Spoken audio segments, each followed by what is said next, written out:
and a couple other variables, inspections, stuff like that. So the cash flow is net operating income plus debt service. Right? It includes the mortgage. Okay. It does not factor for the time value of money. So it's basically a 1 year look at what you're going to make from start to finish in 12 months. That's it. All right. And then it's a good overall bird's eye view of what's going to happen. And so this is really easy to do in Excel.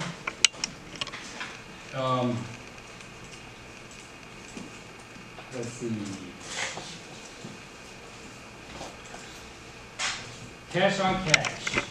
Basically, you have the annual cash flow, you have the initial investment, and then what is your return, right?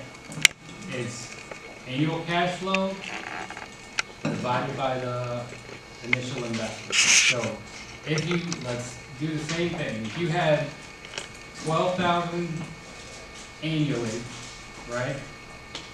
And you paid $100,000. Here you're going to hit the equal button. You're going to highlight the annual cash flow. You're going to hit the backslash button, and then you're going to highlight the initial investment. Right? You see how I highlighted them? And then you're going to press enter. What was that, the backslash? You're going to highlight the initial investment.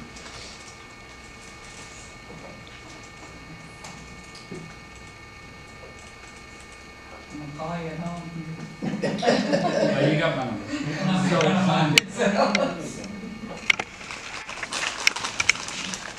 So that's pretty much how that one works. And by the way, if you have questions after this, you can always reach out to the office or call me. You know, so a lot of people pay a lot of money for software to teach you how to do this, right? It's kind of expensive. I paid what, $40,000 for a master's to learn how to do this. So it's valuable, especially if you're doing real estate. And so I'm going to tell you something right now. I'm going to stop and tell you something. First of all, anybody ever get the question, well, what do I need a realtor for? A few times. Do you know what the correct response to that is? All real estate markets are inefficient, right? Go look at a stock company, big company. When they say they're going to make 11% on their money, they're not going to make 11.5%, right? You can pitch a rock and hit somebody who knows how to invest money in the stock market. The difference is that real estate is open. So when you go to big cities like, let's say, Miami, or even if you look downtown, you'll see a smaller version of that. All the land is taken up, right? The farther you go out, the less land is taken up, right? So you need somebody locally to guide you through the buying process, get you through the closing table, and I'm going to give you an example of that. Here, all of our insurance is escrowed into our mortgages. Not in Michigan. Not all of it. Not in Michigan, right? They pay theirs out of pocket. It's not escrowed in their mortgage at all. Virginia has 60-year loans. We don't have that here. 60 years. When the average house sells for $500,000, right? So when I tell you that real estate markets are inefficient, this is why I'm teaching you how to do this. The more efficient people become, the more educated they become about what they're doing, the more efficient the real estate market becomes, and then we as a group make a lot of money because we all know the same things. We're all on the same page, right? So when investors come into town, and by the way, we have a lot of them in Louisiana because we're one of the last landlord states, right? They want to invest money here. We just have to show them how they're going to make their money. And it's hard to do that if you don't know how to do this. What do you mean the last landlord state? Well, Florida is typically a landlord state, and Texas is a little bit of a landlord state. But I'll give you an example. I have an owner in Seattle. right? You know, in order for him to evict his tenants, he has to pay them $20,000 to move out, even if they broke the lease. Here in Louisiana, every year you go to a legislative meeting, they're trying to make it to where we have to give them a 30-day notice to move out, instead of a 5-day notice, which can be waived, right? So we are really the last landlord state because we are landlord friendly. In all other states, and I say that with the exception of a few, you have to pay that tenant to get out, even though they're the ones that violated the lease and didn't pay you money, right? So it's a good selling point for all investors coming into Louisiana. You know, any questions about the cash-on-cash return? It's pretty simple. What was the formula for it? Annual cash flow divided by total cash invested in the property. Okay, so 1 divided by 2? Yeah, pretty simple, right? But, and I'll tell you this, I've been a layman most of my life. I've been doing real estate since I was 18 years old, okay? But my parents invested in real estate property and I was free labor. So I got to learn how to do sheetrock, painting, flooring, air conditioning work, plumbing, right? So normally you're not gonna see me dressed like this, you're gonna see me in a hoodie and pants, running all over town fixing stuff. Because that's what I know how to do, right? That and real estate.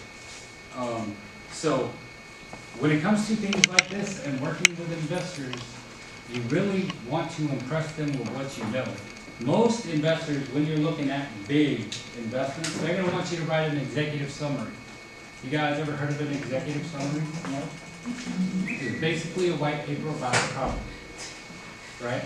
It's a little advanced, and I can't teach you how to do it. It would take a lot of time. It took me a lot of time to learn how to do it. But I am available for consultations if needed, okay? So we're going to move on to the cap rates. Now you will remember that I told you the cap rate is the most inefficient formula, but you're going to see a lot of realtors using it. If you look at the cap rate, can you tell me why it is inefficient?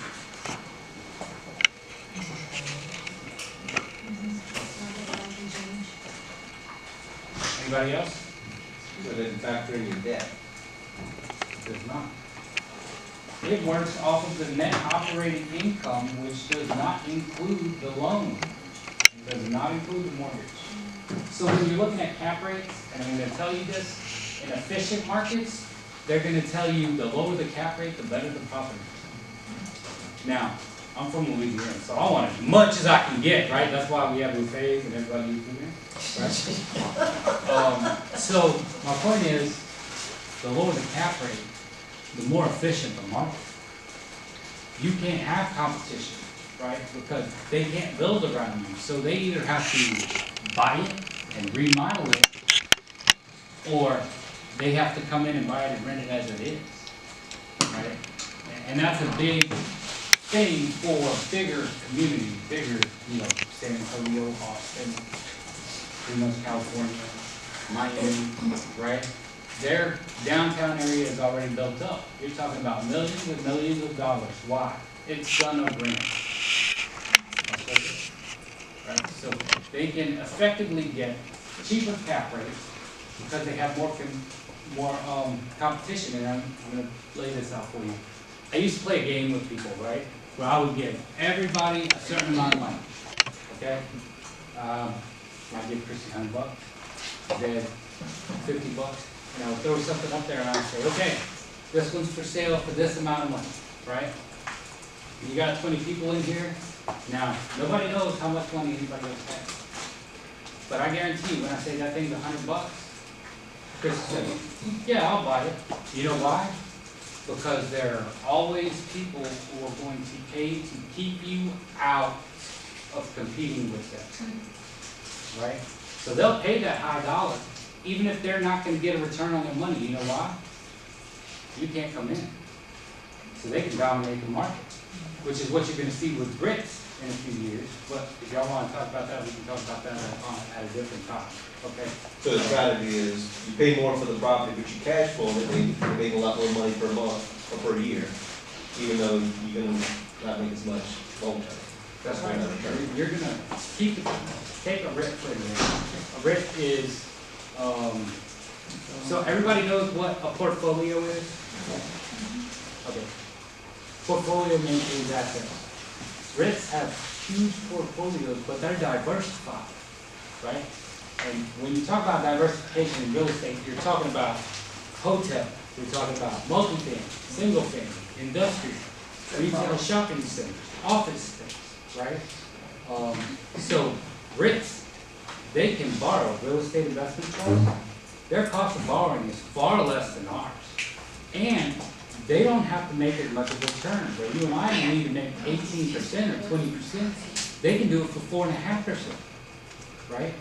Because the cost of borrowing is lower, and they have all these different properties bringing in cash flow. So when one fails, the other one brings in the money. Okay?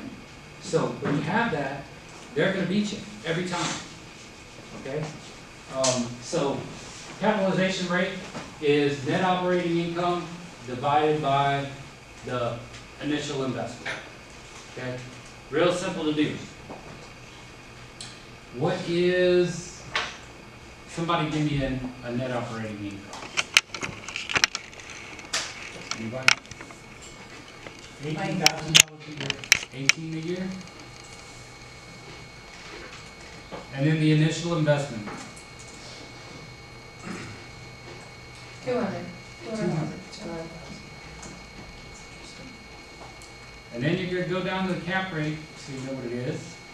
You're going to hit equals. You're going to highlight the net operating income. Hit the backslash button. And highlight the 200,000, right? And then you're going to hit enter. 9% cap rate. Right? Super simple. Once you learn how to do it,